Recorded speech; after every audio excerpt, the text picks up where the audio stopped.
Hi, I'm Stacey Tuttle with Bridges 52.7, and we take a few minutes to talk about F1, the summer blockbuster that kind of has that feel of like Maverick, Top Gun, super feel good summer movie, and just really hit a lot of the right notes in terms of teamwork and feel good and underdog and victory and all those kinds of things that we love in the summer movies.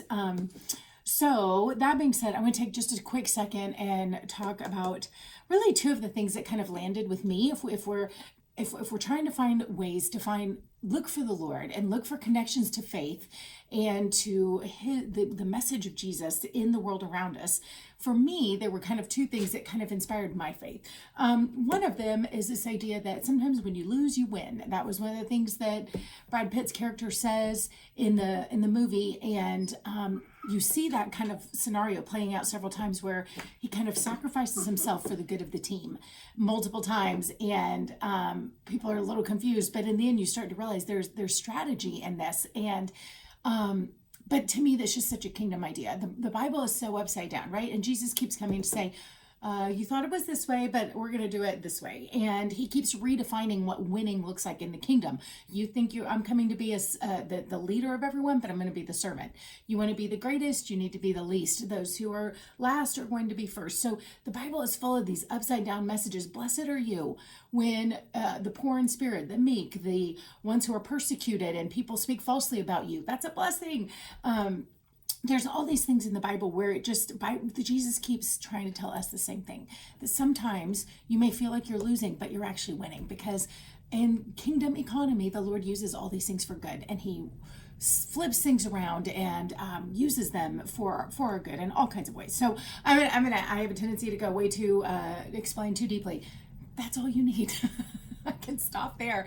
Anyway, so that's my first one takeaway that I thought was really great. And the second one, there's this continuing question about, why are you here? He's really old. He's come back to racing, and it's dangerous for him because of some health issues and things. And so, why are you here? What are you doing? And he's disrupting everything. They think they want him, and then they're not sure they do. I mean, there's just a lot of questions. But that why are you here is a really good question, I think, for all of us and all the things that we do. It's really good to evaluate and be honest with ourselves. Why am I doing this? And I love the question, but even more, I really like the answer that he kind of comes to. And he realizes, and I think he really has to ponder it, because he had left that world quite a bit. And he realizes that he lost his love for racing. And it wasn't that he lost out on, he was one of the best, and he quit for a while, but it wasn't about, he realized it's not that he lost titles and trophies he could have had, because at the end of the day, that didn't matter. It wasn't the fame he lost. Those are just people. They come and go. Like all of that stuff that other people are chasing, he had gotten old enough to see the meaninglessness of it. What he longed for was the love of racing that he had where he would just get in the zone and it would feel like what he was made to do. I love Eric Liddell when he in Chariots of Fire, and he's like, when I run, I feel God's pleasure on me.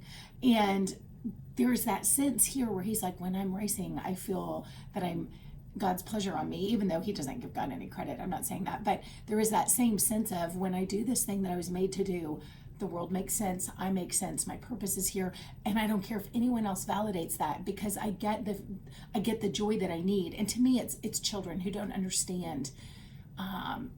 They don't understand what the world has to offer. They're not motivated by fame or titles or anything. They are doing things, or my puppy, or animals. Sometimes you just see them running and playing and doing things, and they don't care about what the world has to offer, but they're doing it because they love to run. They're doing it because that's what they're made to do. There's a pure-hearted something that happens when we do something, because this is what I was made to do, and I don't need anyone else to validate it. I'm doing this with all of my heart because this is for me. And that, I think, as I've gotten older, I realize how easy it is to lose that, how much we operate for pressure or to please other people, or because we have to pay the bills, or whatever it may be. But to get back to that place of, I do this because it brings me deep joy, because this is where I lose myself and I feel the pleasure of God on me, and I just do it for the joy of partnering with my maker to do the thing I was made to do. And I think I need that reminder that that's where life is lived the best. So for me, that was a real takeaway. and a challenge to find that place in my own soul, to go back to the Lord and keep asking, like, why am I doing these things? Why am I here? What is this for? What is it that brings you joy when I do it? And what is it that brings me joy? Because you made me to do it. So those are kind of my thoughts and questions. I think they're good questions to ask each other and to kind of keep digging deeper about really what is it that makes our soul sing. So, all right, that's what I got today.